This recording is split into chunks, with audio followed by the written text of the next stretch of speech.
امام جعفر صادق علیہ السلام کی خدمت میں ایک شخص آگے عرض کرنے لگا، اے نواسہ رسول، آخر وہ کون سی عادت ہے جو انسان کی عزت گھٹا دیتی ہے اور دنیا والوں کے نزدیک اسے رسوا کر دیتی ہے؟ جیسے ہی یہ پوچھا گیا تو امام جعفر صادق علیہ السلام نے فرمایا، اے شخص، اگر چاہتے ہو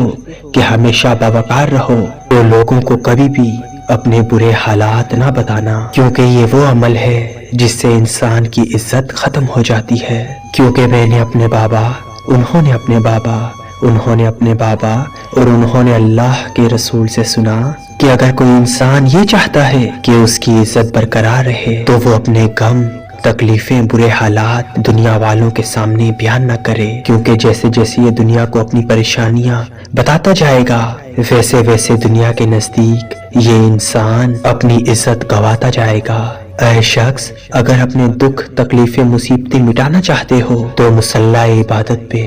کسی بھی فرض نماز کے بعد اپنے ہاتھوں کو اٹھا کے اپنے اللہ کو بتایا کرو، اپنے حالات اللہ سے بیان کیا کرو، کیونکہ جب کوئی انسان دنیا کے سامنے اپنے دکھ بیان کرتا ہے تو دنیا اسے رسوا کر دیتی ہے، اور جب کوئی انسان اپنے دکھ اپنے اللہ کے سامنے بیان کرتا ہے تو اللہ اس کے دکھ مٹا کر اس کی زندگی میں برکت اور خوشحالی لکھ دیتا ہے۔